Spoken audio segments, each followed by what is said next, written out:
As always, the opinions expressed in this program do not necessarily reflect the official policy or position of DKI APCSS, the U.S. Department of Defense, or the U.S. government.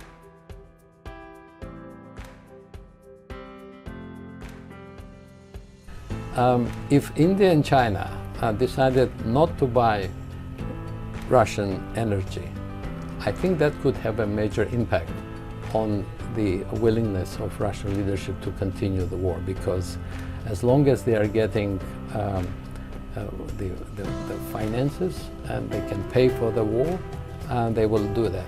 But most of these revenues right now come from energy exports, and they go to India and China. So one could say that while the war is fought in Europe, the opportunities to end probably lie in Asia as much as they lie in Europe.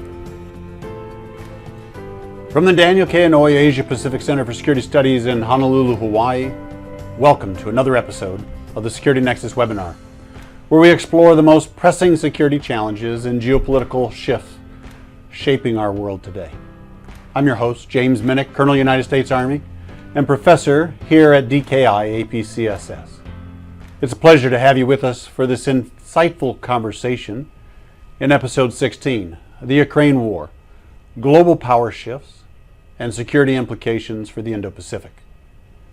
The ongoing Ukraine war is not just a European crisis, but one with profound global repercussions. What began in February 2022 as a blatant act of aggression has evolved into a multifaceted conflict, shaking the very foundations of international security and diplomacy, with repercussions extending far beyond Ukraine's borders. The scale of human suffering is immense, with millions of Ukrainians displaced and communities devastated. The global response has been unprecedented, with nations worldwide uniting to provide military aid, economic sanctions against Russia, and humanitarian assistance to those affected. However, managing these impacts while maintaining a unified international front poses significant challenges. The effectiveness and sustainability of these measures continue to be topics of intense debate among policymakers and analysts. The war in Ukraine has also reignited concerns over energy security and food supplies, as Russia and Ukraine are major exporters of these critical resources. Disruptions in these markets have led to price spikes and shortages, particularly affecting vulnerable populations in the developing world. This has further fueled global inflation and economic instability, raising concerns about prolonged economic hardship. This conflict has fundamentally altered the global balance of power, creating ripples far beyond Europe, extending to the Indo-Pacific region and beyond. Long-held beliefs about the post-Cold War order have been shattered. Notions of territorial sovereignty, nuclear deterrence, and the role of multilateral institutions have been fiercely challenged in ways we haven't seen in decades. The war has sparked a reevaluation of global security paradigms, prompting nations to reassess their defense strategies and diplomatic priorities.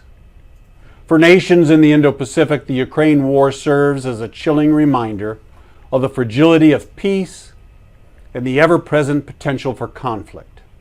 Questions about alliances, military preparedness, and strategic autonomy are rising in policy debates from New Delhi to Wellington. The region closely watches Ukraine's developments, drawing lessons that could influence its security postures and international alignments. To help us navigate this complex topic, we have a distinguished guest, Dr. Rouben Azizian, a professor at Massey University's Center for Defense and Security Studies in New Zealand. He specializes in the Asia-Pacific security environment, architecture, diplomacy, conflict resolution, and post-Soviet politics. Dr. Azizian brings a wealth of knowledge and experience, having served in various capacities in the Soviet and Russian Foreign Service, and contributed extensively to academic discourse on these issues. We'll explore the current state of war, global power shifts, European alliances, Indo-Pacific security, regional alliances, global economic security, long-term global security implications of the war, and much more. The stakes are high. As we explore these themes today, we aim to understand the security dynamics and strategies to address them comprehensively. Well, let's get started. Rouben, welcome. Glad to have you here today. Aloha. Good to be here. Yes. Well, I'd love to start off if you would tell us your journey. Tell us how you came to this point. Well, it depends how much time we have, but because it goes back. I had a long journey, and probably privileged to have been in various regions and contexts and situations. So I have to say, when I think of Ukraine and the implication of Ukraine, I have a number of ways of thinking about it. I have my personal emotional attachment to the issue, and I have my professional interest. In case I don't look that old, I was there during the Cold War. I lived in the Soviet Union, where Ukraine was recognized as the second most influential, affluent, if that's the word, republic of the Soviet Union. So when Soviet Union broke up in 1991, personally, I thought that Ukraine would be doing very well.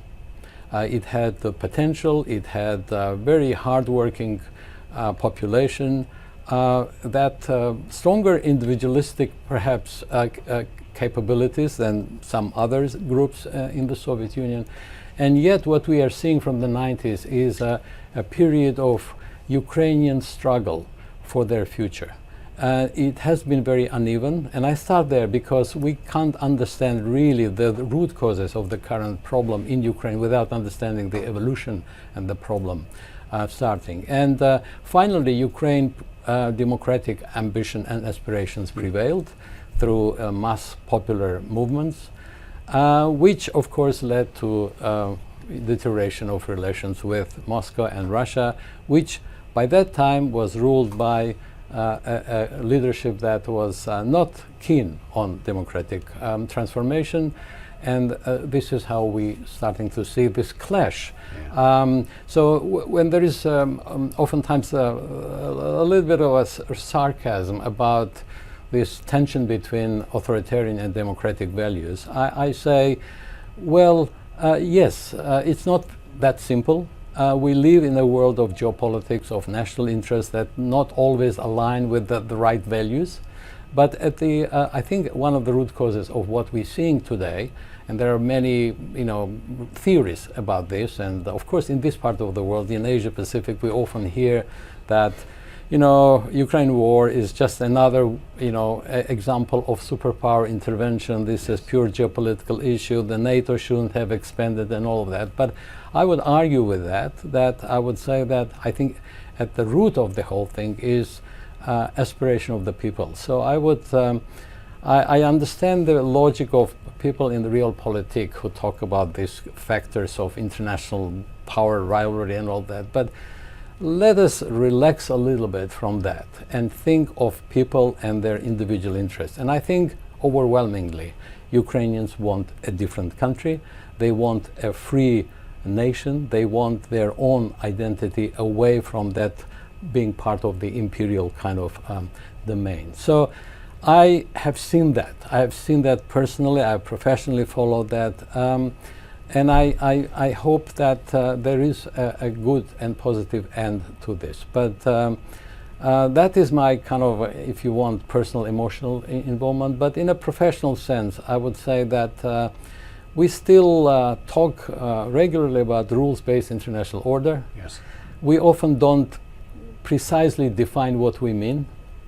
We can be very abstract without actually going deeper into what we mean and what implies to protect those rules. And one of the important aspects here is this very complex dynamic between territorial integrity, in your introduction you did mention, you know, territorial rights and territorial integrity and self-determination. We are still, and in the Indo-Pacific, and that I would say that if people question the importance and relevance of Ukraine war for the Indo-Pacific, well, just one example. How many countries in this region have settled fully this tension between territorial integrity and self-determination? Most countries in this region have significant issues with either separatism or self-determination of various issues, indigenous population. I come right now, basically spend most of my time in New Zealand, unless I'm invited to APCSS. And New Zealand is a country that has relatively positive experience dealing with Maori indigenous people in New Zealand. But even there, we still have issues. We still have tension. So I can't say that as a fully resolved issue. So these are so many examples where I think we need to look at Ukraine war as something that is of immediate relevance for this region for many reasons.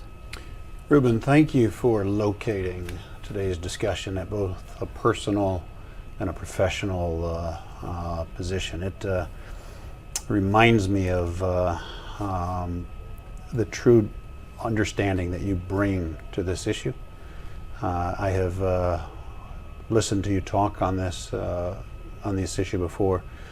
Our guests are fortunate to have you here today to be able to discuss these. I think maybe a good place to start is to talk about the state of the war.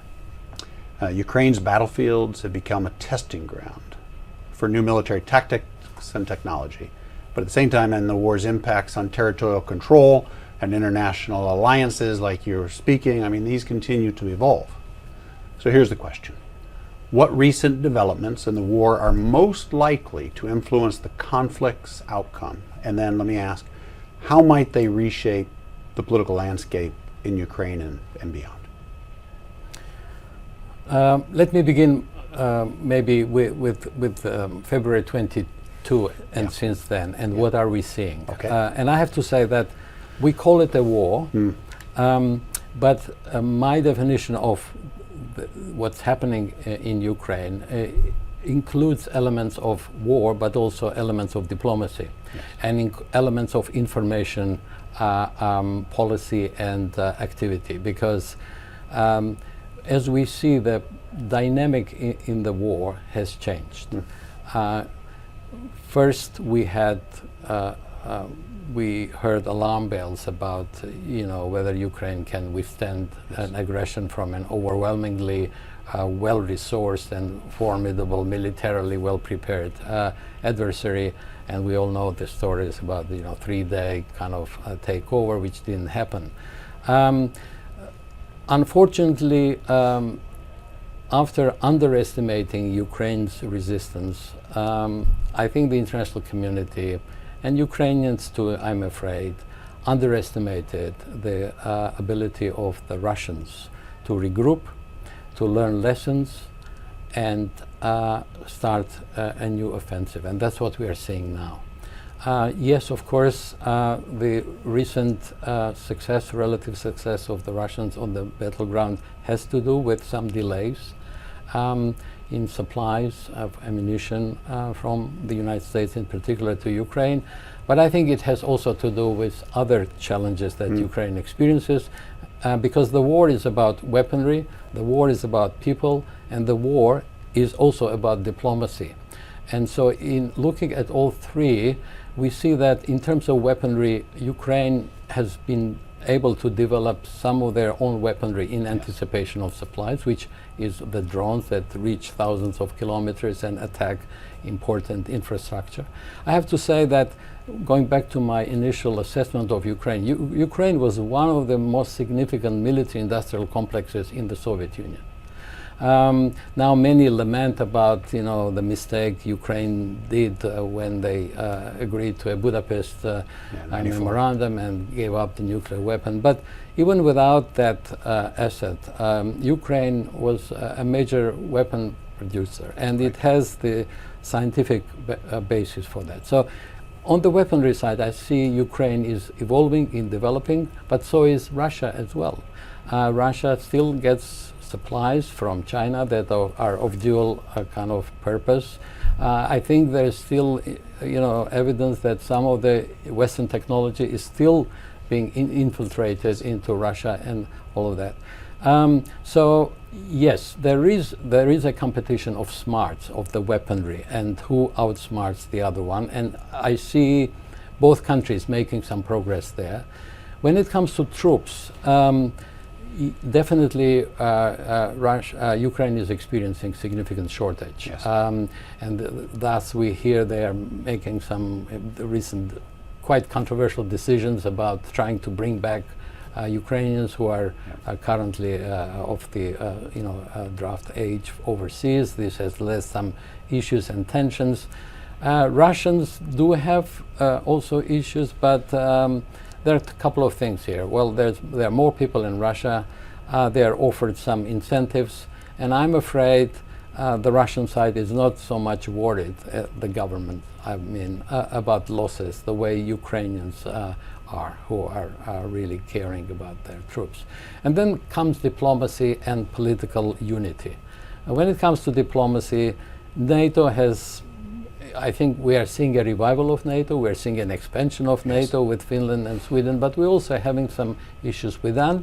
And one of the current major debates, as you know, is whether Ukrainians will be allowed to use Western weaponry to attack Russian infrastructure, military targets in Russia itself. Frankly, I don't understand the hesitation of approving that, because Ukrainians already are attacking military targets in Crimea and other territories of occupied Ukraine, which Russia has constitutionally already declared as part of its territory. So from a Russian perspective, Ukraine is already attacking military and other infrastructure, oil refineries on the so-called Russian territory. So I don't understand the difference if the range is extended a little bit, because as we see from recent attacks, Ukrainian skies are not safe. Russians are able to attack from their own territory. We're seeing civilian losses. So it comes down to now diplomacy and the courage of the Western leadership and unity. We are seeing Italy, Germany, and US being very cautious. Yes. And we are seeing the closer you are to the Russian border, the more willing you are to be more proactive and more assertive. And we see Poland and the Baltic states really wanting, even talking about maybe sending at some stage troops to Ukraine. And then of course talk about political unity, and that is to do with Russian internal situation or Ukrainian internal situation. Ukraine's presidential term ended in May, and there is some issues about whether there should be elections or not. But I think I don't see major opposition in Ukraine to President Zelensky continuing. Putin won recently with 87%, which of course is questionable. But at the same time, we have to say that a large number of Russians continue to support this war, which is presented as a war with NATO, not with Ukraine. And whether this unity will continue or not, I think it is of major importance, because unless there are some cracks in that unity, the Russian leadership will continue this war. And if I may suggest also, we still not sure what we mean when we say we don't want Russia to win and we don't want Ukraine to lose. I think we have to be a little more specific. Do we mean by Ukrainian not lose regaining all the territories, or we hear some talk about compromises? My personal thinking on that is that if you asked me that question before 22, I would have said maybe there was a way of compromising between territorial integrity and some self-determination, some special status for the Donbas region. But the more I hear Mr. Putin and his agenda, the more I'm convinced that for him personally at least, this is not about Donbas or Crimea. This is about subjugating Ukraine, and because he has openly said that Ukraine is basically an artificial state. It's part of us. There's no such thing as Ukrainian identity. They are part of us. We are Russians. But then, of course, the question is, if they are one of you, why are you bombing the civilians right now? You've given us a lot to think about. You have comprehensively shaped the war and how it's been progressing. Let's transition a bit. Let's talk about global power shifts. I mean, the war in Ukraine is not just a European conflict. I mean, it is a catalyst for seismic shift in global power dynamics with far-reaching consequences for the balance between major powers. So let me ask you this. How has this conflict reshaped the dynamics between the West, Russia, China, and what does this mean in the future of global power?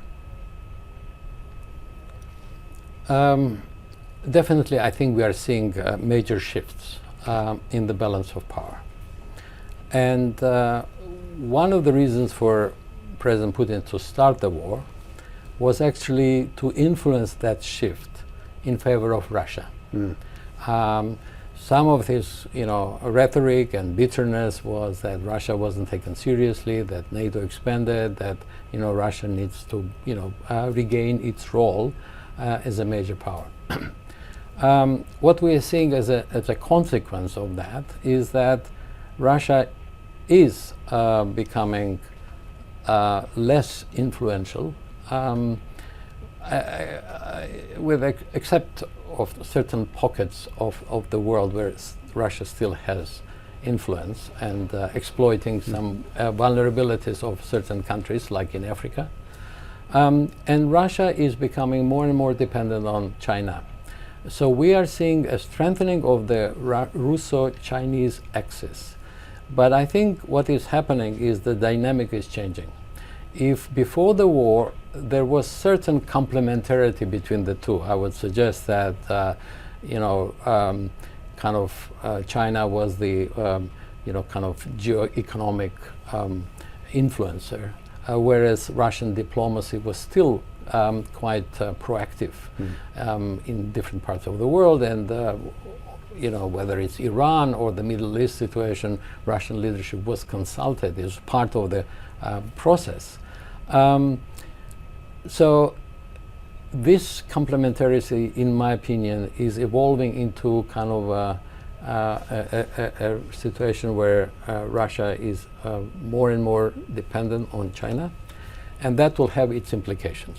So Russian leadership has never publicly admitted that China's rise is a challenge to Russia, but privately, if you talk to experts, if you talk to security experts, they will say that while politically NATO's expansion is a problem, in a security sense, China's rise is perhaps a major issue for underpopulated Russian Far East, because there are certain, officially there are no territorial disputes between Russia and China, but Russians know that there are still old maps in China circulating where eastern part of Russia is shown as part of China. I think Chinese will start reassessing their policies of buying weaponry from Russia, given the outcomes of war in Ukraine, and that axis is still more dangerous in some ways, particularly if. So we say what's one of the relevance of Ukraine war is that what will happen in Taiwan, whether this will stimulate China to invade Taiwan, looking at how slow the West is, for example, or how hard it is for Ukraine to resist, or China will learn a lesson of a completely different, opposite, that this is a very heavy price to pay, and they shouldn't be doing that. But in this exercise, the dangerous part to me is that if China does invade Taiwan, it is more likely in the current circumstances that Russia will support China. Before this developments, Russia was very careful about siding with China. Even on South China Sea, on elsewhere, they were trying to avoid being very open supporting China. Although Russia is one of the countries that has not publicly ruled out the possibility that China will use force against Taiwan. But with increased dependence, we may see, in the case of China attacking Taiwan, more sympathy and support coming back as a kind of a return gesture by Russia. On the other hand, I think Russia's weakness makes the West increasingly important for China. And this may sound like a little bit of a kind of ironic, but in these triangular relations, I think China always valued relations with the West more than relations with Russia, because Russia is not of the same value in a broader sense, economically and otherwise. And I think what we are seeing now is increased interaction between the United States and China about influencing China to do something with Russia. And because the more the war goes on, the more we realize that if anyone can do anything, it is most likely to be China. So China's influence has grown in the eyes of international community, and therefore the opportunities for US-China interaction to stop this, in my opinion, grow as well, and that could be a good thing. And if I may add also, in terms of why this is really not just a war in Europe, is because if India and China decided not to buy Russian energy, I think that could have a major impact on the willingness of Russian leadership to continue the war, because as long as they are getting the finances and they can pay for the war, they will do that. But most of these revenues right now come from energy exports, and they go to India and China. So one could say that while the war is fought in Europe, the opportunities to end probably lie in Asia as much as they lie in Europe. The agency of those countries then will matter, is what you're saying, and how long the war prolongs. Absolutely. I think economy is key to this, and as long as Russia can afford, they will continue doing that. Yeah. Sanctions have had limited impact, as you have that window of opportunity coming from the East. Yeah. The West has closed, but the East has opened more doors and windows. Thank you. I want to pull back on some comments you made earlier. Let's talk about European alliances. From increased defense spending to fast-track membership applications, the war in Ukraine has injected new urgency and purpose into European security alliances. So let me ask you this. How has the conflict catalyzed changes within NATO and the EU? And what are the implications of these shifts for a broader global security landscape? So I'm asking you to pull a little bit more on what you mentioned earlier. Right. I think, James, NATO is finally doing what it should be doing. Yeah. NATO came into being to, contain Soviet threats and aggression. That never happened. There were interventions in, Hungary and Czech, but there was no war per se. Yeah. And ironically, the war starts from a post-Soviet Russia, which is supposedly democratic, which has even had partnership with NATO. And so NATO, after years of questioning and doubts whether it should continue to exist or not, so I think now people who thought NATO has no role probably come to terms with relevance of NATO. And if people think that if NATO didn't expand, this war wouldn't happen, I would challenge that by saying that, well, Finland recently became a member of NATO. It has a very long border with Russia, and Russia is not sending tanks to Finland. So yes, NATO expansion did trigger some tension and irritation, but that in itself is not a justification and good enough reason to start a war. So NATO is basically to its original role, and we have seeing some elements of strengthening. It's a kind of a two-way dynamic. We're seeing Finland and Sweden, who were doubting this membership, join. There's a more unity in NATO, but also interestingly, we are seeing issues in NATO between. I remember Don Rumsfeld famously divided Europe into, old and new. So I don't want to completely repeat that, but I'm seeing a little bit of that division, except that UK, which is now probably not even part of Europe, they continue their autonomous position, which is very strongly supportive of Ukraine. But we're seeing the more east you go in Europe, you see more of interest in NATO, more of interest in NATO working together. And then we have the doubting countries, Italy, Germany. We're seeing a revival of French ambition, again recently. Speaking of EU, finding the right relationship between EU is very important. Again, before this invasion, there was this kind of a complacence, and EU was very much in the economic sphere. Right. They had, from time to time, conversations about enhancing security and defense, which led nowhere. Europe was mostly involved in dealing with some crisis outside of Europe, not in Europe itself.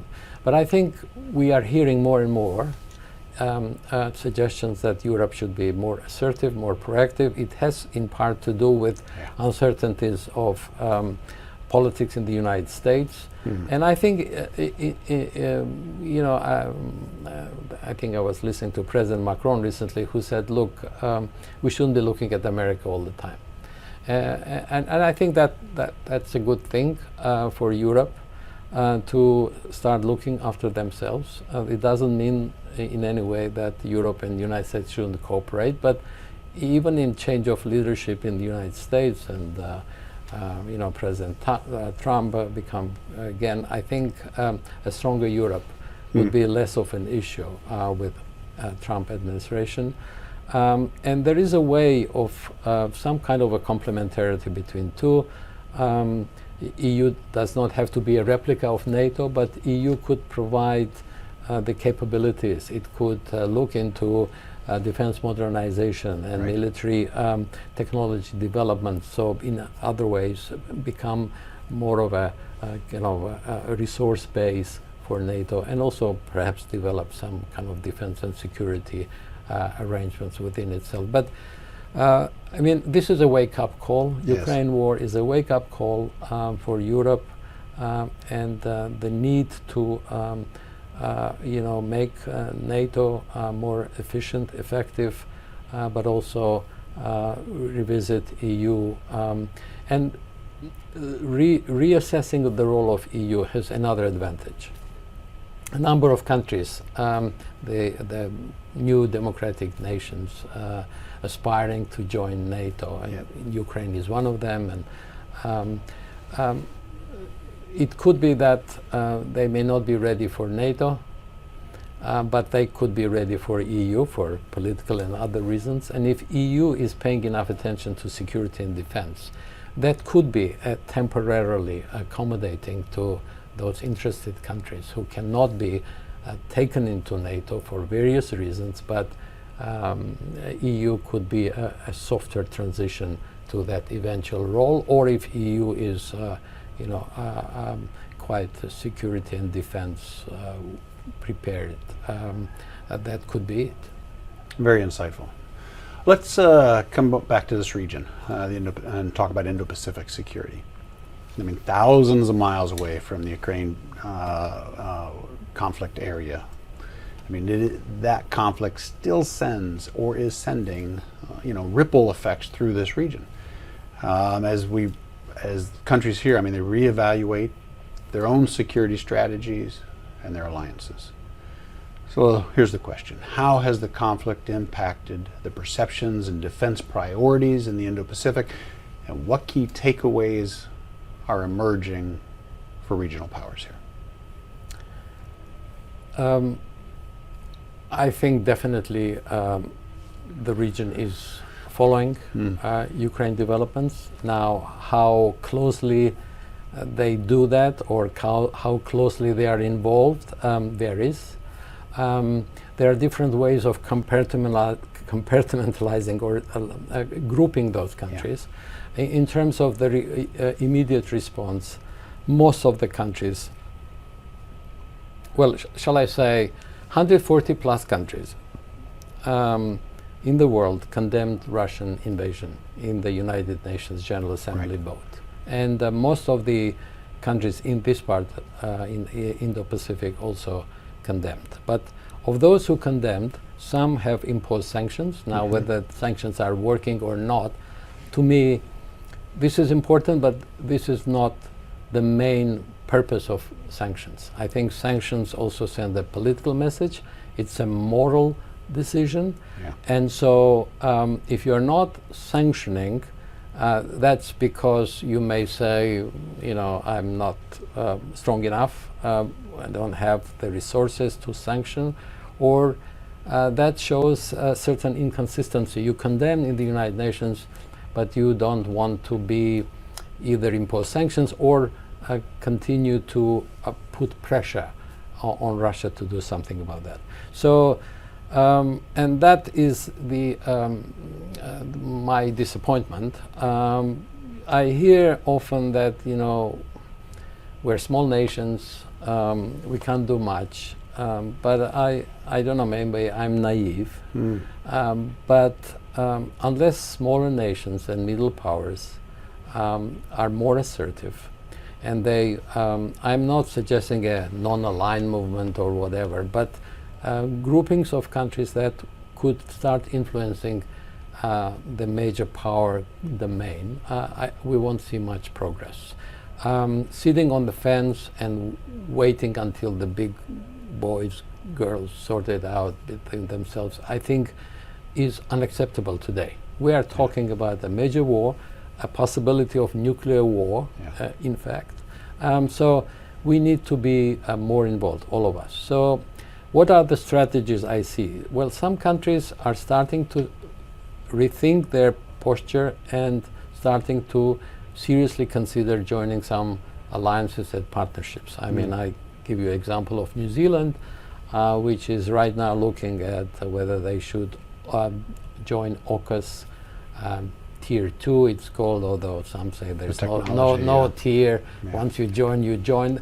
It has raised debate in the country. It's not kind of clear which way the government will go, but the fact of talking about these things is telling you something. Even Pacific Island countries that were, of course, very much focused on climate change and other immediate priorities are starting to think geopolitically.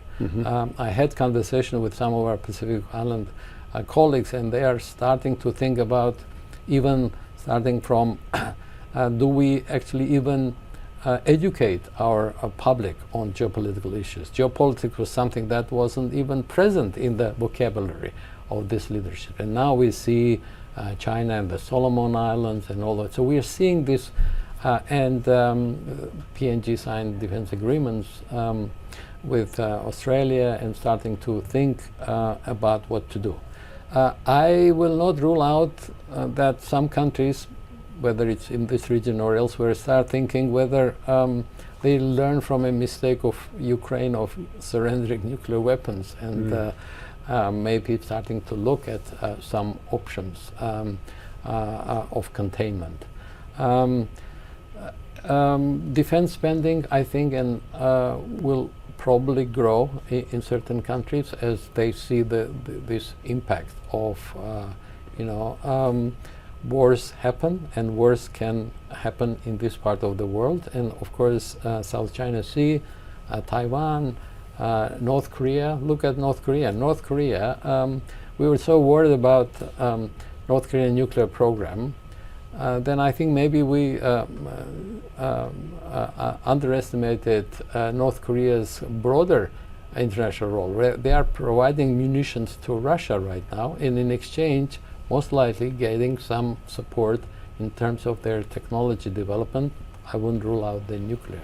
So different countries respond differently. Some see economic profit in the war, economic opportunities, buying cheaper oil and gas. Some countries think of possible militarization as a result, great power competition, and starting to prepare for that. And then the third group of countries is probably looking for some kind of a neutrality and not taking sides, and make sure that they are safe and not being seen as joining and bandwagoning, as they say, one of the other great powers. You had twice now mentioned the 1994 Budapest Agreement. As I recall, and you can add to this, is agreement signed by Ukraine, Russia, the United States, and the United Kingdom, UK, to induce Ukraine to return to Russia those nuclear weapons that were on its land in exchange for a guarantee for security. Is that about right? Yes, and therefore, of course, Ukrainians are very bitter about none of the three actually meeting the expectations from that memorandum. Russia attacking Ukraine, and the other two signatories basically not coming to Ukraine's defense. Of course, there's always the explanation that this protocol wasn't a memorandum binding, which is true, but it does raise issues. If it is not binding, then how do we make sure other countries don't learn wrong lessons from this? And I think I was joking today, we were discussing cyber issues in class, and there was another memorandum protocol on cyber cooperation signed in Budapest, and apparently that's not being followed either. So I joked that maybe it's a problem of Budapest. The location of the agreements. Maybe we should do these signings elsewhere. But that raises the issue of, it's an international law thing, and so it is pretty messy. We have international legal binding issues, but then we worry about interpretation, or we have less than binding, and then when it comes, the legal technical part prevails over the morality of the issue. And there was a clear breach of the moral responsibility. And so the question is, in the international relations, I mean, yes, we have to be pragmatic, yes, we have to be careful, but the moral shouldn't always surrender to the technically legal. You and I could sit here and talk for much longer than we have scheduled for this. And so I'm going to, in the interest of time, I'm going to hold back many more questions I thought to ask you today. And I want to transition to audience questions. No, sorry, my long I don't know. answer. That's not the critique here. The critique is the depth of your knowledge and the amount of time I scheduled for this. But so let's go ahead. We've got several audience questions. The first one is going to be on the Pacific conflict risks. And so, and some of these you've touched on, so you may delve deeper into your earlier comments. But has the Ukraine crisis increased the risk of conflict in the Indo-Pacific, particularly in the flashpoints of Taiwan Straits and the South China Sea?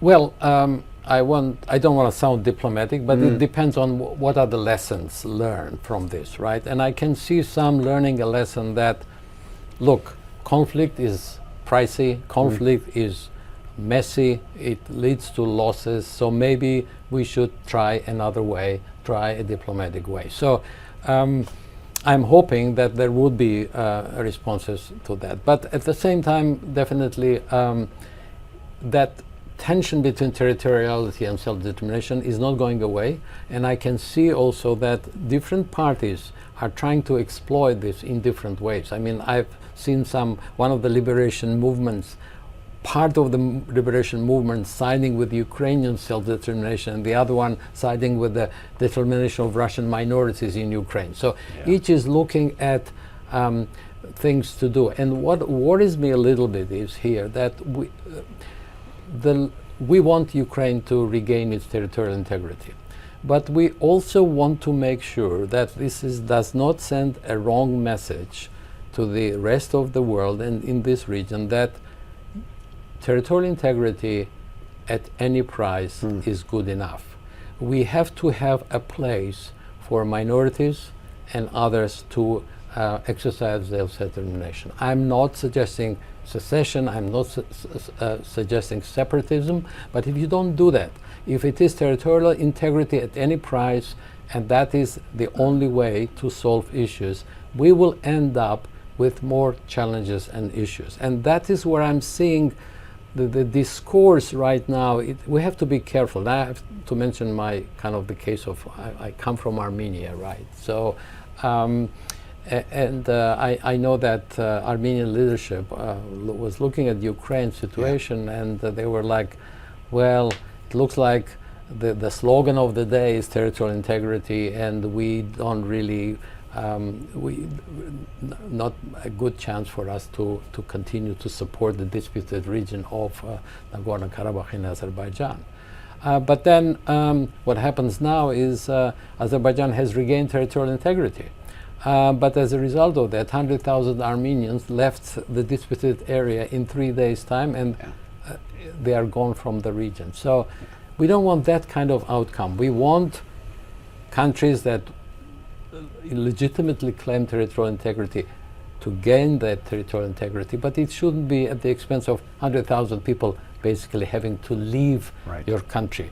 And that, to me, is where we have an issue. We have, as I mentioned earlier, those kind of conflicts in various parts, and how we lesson learned from Ukraine will apply to the region. And of course, we have that traditional issues of North and South Korea, and some are even starting to say, well, look, North Korea is, has lots of ammunition, has strength, and they might have an appetite to start a war with South Korea. I doubt that, but this is what we are seeing. And so we need to be really vigilant about that. This next question's got me thinking. I guess it was 25 years ago. I boarded Vladivostok Air, flew into Vladivostok, took Trans-Siberian Rail up to Khabarovsk, spent a week there, and the comments, the concerns were about, what did they call it? The yellow scare? Is that from Chinese? The Chinese coming into the Russian Far East, and so there was this concern of getting too close, or being land taken over. But you spoke about Russia, China coming together in this, and this question asks more of the same, and that is the Russia-China alliance. And so, to what extent has this conflict strengthened this partnership, and what are the strategic implications then for the United States and its allies? Again, before 22, it was not uncommon to hear some commentary from the United States that since China is the main adversary, it is important to somehow engage Russia and develop kind of relations with Russia because, fighting on two fronts, it doesn't make sense. Now, of course, 22 has changed this. But I think in the minds of experts and some realpolitik academia in the West, even with this war, which some think was a mistake for the United States to be involved even and all that, there is this maybe expectation that once the war is over, or maybe there's change of leadership in Russia, that Russia could be pulled back from that strengthening relations with China. Now, I think we have to be careful about that. I don't think that Russia-China relations are going to deteriorate anytime soon, just for the simple reason they are neighbors, they have long border, they have complementarity economically and otherwise. But clearly, in my opinion, Russia, even today, even with all the dependence, at the end of the day, wants to be involved in European affairs, and the West was always seen as more of a partner. Mm-hmm. So there are some limitations how far Russia will go in its China relations. But right now, it is becoming dangerous because there is no alternative, and that's Russia's fault. We can see more and more of that kind of cooperation, the no limits. However, I think China will be, in my opinion, pragmatic, not to allow that kind of relationship to become an alliance against the West. Will we, I'll press you harder on this. You and I both started careers during the Cold War. Are we going to see some type of return to some level of Cold Wars with this? Or is this just a passing issue that we need to deal with? Yeah, I don't want to engage in some academic flirtation on definitions and all of that. Fair. But I mean, one could say we are in a hot war now. So maybe we probably, some of us could be nostalgic about the Cold War, and we wouldn't mind Cold War to come back. At least Cold War has certain restraints and constraints and certain mutual understanding. Right now, we have no dialogue. We don't talk to each other. I mean, yes, there's now opportunity of a peace summit in Switzerland, and I hear that could be another peace summit run by EU and Russia being invited there. So things don't look good to me. I think I wouldn't be worried about Cold War. I'd be worried about this hot war expanding further. Because if the West continues to support Ukraine and Ukraine continues to fight back, and Russia not willing to compromise, this could, last longer with more losses and all sorts of risks for the broader international security. So, in some ways, ironic as it may sound, I would exchange the hot war for a Cold War. So let's pull on that even further. And you spoke about lessons learned that are being taken, and which lessons are being collected. What is it that the PLA is learning from this experience, and how might this influence its strategic plannings? The Chinese decided that the Soviet breakup was a lesson learned from them, and they decided to go a different way. History will show whether that's successful or not.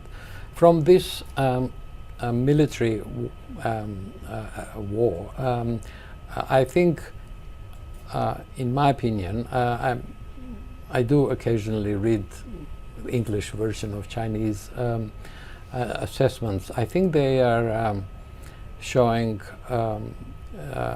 starting to express some concerns about Russian weaponry. They are starting to reassess their, I think, defense structure. It was, I think, with Xi Jinping was emphasizing a lot with the air power and navy, but now they see that land wars are still very relevant. Yeah. I think there could be some reassessment of that. One of the areas where Russians have not been very impressive is the joint operations, and I think that's one of the weaknesses of PLA, from what I understand. And definitely reliance on new technology and drones and all that. So I think not just China, everyone is looking at the warfare itself and making conclusions. So I think PLA will start reassessing some of their doctrines. Okay, let's go a little bit further on this. Then let's talk about Ukraine-Taiwan parallels, and just what do you see as similarities and differences between these two situations? But then, how do these insights inform policy decisions here in the Indo-Pacific? Well, there are some similarities between Ukraine and Taiwan, because China doesn't recognize Taiwan as independent, right. And from recent statements in Moscow, Russia doesn't recognize Ukraine as an independent state. This is relatively recent. China has been kind of consistent. Both are facing a country that has superior militarily, and perhaps economically as well. And neither of them has any umbrella of an alliance, right? And therefore cannot count on Article 5. But there are also some issues and differences, and that is that, in my opinion, Taiwan is much better prepared militarily. Ukraine's defense force wasn't that well prepared. I think Taiwan has been expecting this for a long time, and in my opinion, they are smaller than Ukraine territoriality, but I think they have a much more effective, efficient defense force. And in terms of commitments, in my opinion, although the level of commitment to Ukraine is growing, and if you ask the public opinion, it's overwhelmingly, pro-Ukrainian in the West, at least. From a kind of a policy and government perspective, I think there's a stronger commitment to defending and supporting Taiwan. And very importantly, still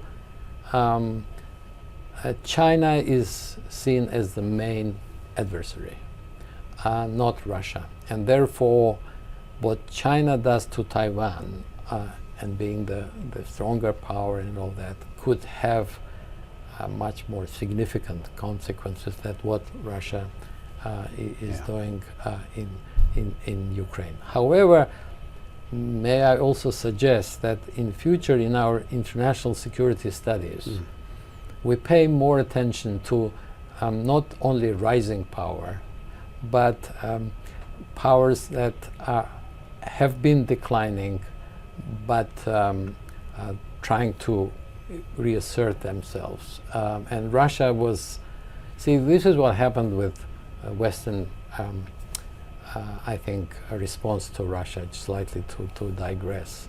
In the 90s, I think there was a little bit of a dismissive approach. Some would say a cavalier approach. Yeah. Russia is weak, Russia is not important. Right. Even some esteemed leaders of the United States were referring to China, Russia is just a regional power, right, in all of that. Then came the Crimea kind of annexation, reunification according to Moscow. And then we're seeing a little bit of an element of appeasement. And I think this is what worries Ukrainians and others, that there is still this intention by some in the West to make a deal with Russia still. And although this is a flagrant aggression and all that, there is still, for various reasons, including geopolitical, we have, China long term, we need to deal with that. We need to put more resources in the Indo-Pacific and not spend all our efforts there. So I think we are seeing that kind of, some consistency would be good, but understandably I'm now speaking as an academic, and academics, we can afford consistency much better than people who actually run countries. We're going to leave the questions there. That has been absolutely masterful. But before we let you go, we'd like you to recommend some books to our listeners. Yeah, well, there are many publications today about Ukraine, and I think one of the recent ones, which I'm not recommending today, but I think he was a correspondent, U.S. correspondent in Moscow, Schuster, about President Zelensky, for example, and all that. But the two books that I think complement each other, because it's important to understand history and understand the Ukrainian evolution as a national identity. And for that, I think the Russo-Ukrainian War, The Return of History, by Sergei Plokhy, who is a Harvard professor, who gives a very good and detailed account of history and identity. And then Wall Street Journal correspondent Yaroslav Trofimov, 2024 book called Our Enemies Will Vanish, the Russian Invasion and Ukraine's War of Independence. This is more of a kind of a evidence-based. He has been in Ukraine, he has followed all of that. So it gives it a bit of that contemporary flavor. So if you have time to read both books, you will enrich yourself by understanding where Ukraine comes from, how long Ukraine has had its independence and statehood, and how it lost and how it regained, but also understand the realities on the ground through the eyes of experienced journalists. Rouben, thank you for being here today and for helping us better understand what's going on in this crisis. My pleasure, James. Thank you. As we wrap up, remember that informed communities are resilient. Today's discussion with Dr. Azizian has underscored the far-reaching consequences of the Ukraine war, highlighting the need for continued vigilance and strategic adaptability in the Indo-Pacific. We thank Dr. Azizian for sharing his valuable insights and expertise today. Now, I encourage you to join us next week on June 3rd for our next Security Nexus webinar, Outlaw Empires, the Rise of Motorcycle Gangs and the Global Security Threat, featuring Michael Will. We'll delve into the world of organized crime and its impact on global security. From all of us at the Daniel K. Inouye Asia-Pacific Center for Security Studies in Honolulu, Hawaii, thank you for being a part of this important conversation. I'm James Minnich, and until we meet again, aloha oe. As always, the opinions expressed in this program do not necessarily reflect the official policy or position of DKI, APCSS, the U.S. Department of Defense, or the U.S. government.